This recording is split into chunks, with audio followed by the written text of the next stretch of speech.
Exodus chapter 14.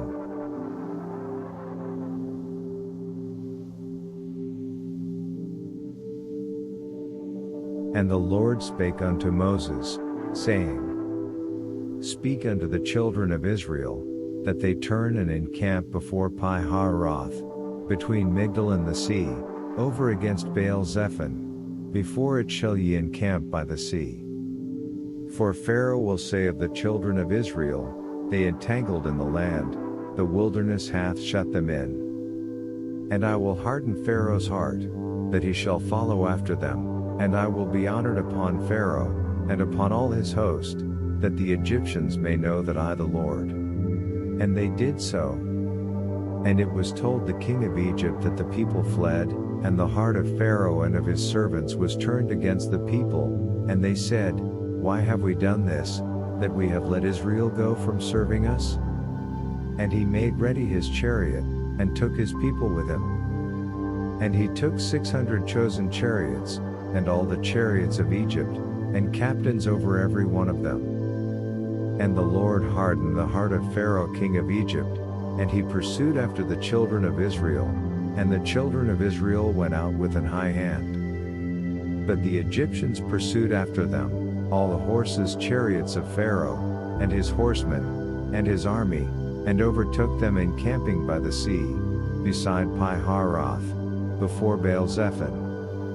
And when Pharaoh drew nigh, the children of Israel lifted up their eyes, and, behold, the Egyptians marched after them, and they were sore afraid, and the children of Israel cried out unto the Lord. And they said unto Moses, Because no graves in Egypt, hast thou taken us away to die in the wilderness?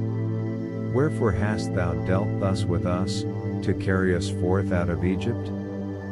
Not this the word that we did tell thee in Egypt, saying, Let us alone, that we may serve the Egyptians?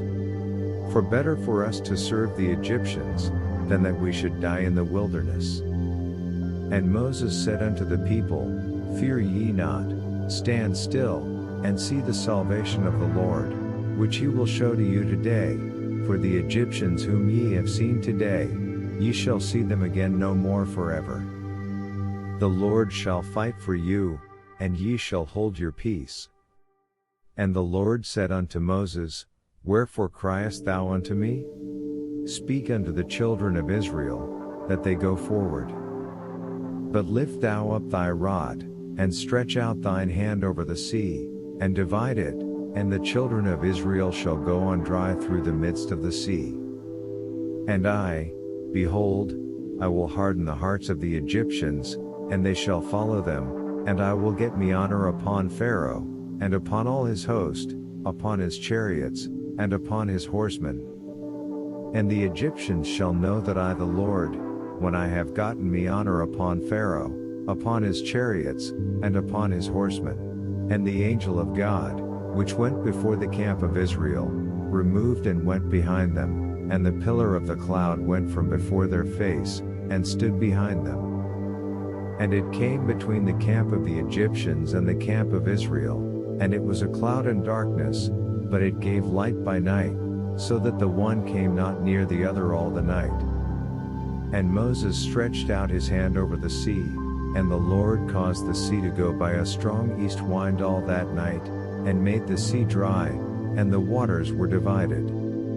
And the children of Israel went into the midst of the sea upon the dry, and the waters a wall unto them on their right hand, and on their left. And the Egyptians pursued, and went in after them to the midst of the sea, all Pharaoh's horses, his chariots, and his horsemen. And it came to pass, that in the morning watch the Lord looked unto the host of the Egyptians through the pillar of fire and of the cloud, and troubled the host of the Egyptians, and took off their chariot wheels, that they drave them heavily, so that the Egyptians said, Let us flee from the face of Israel, for the Lord fighteth for them against the Egyptians.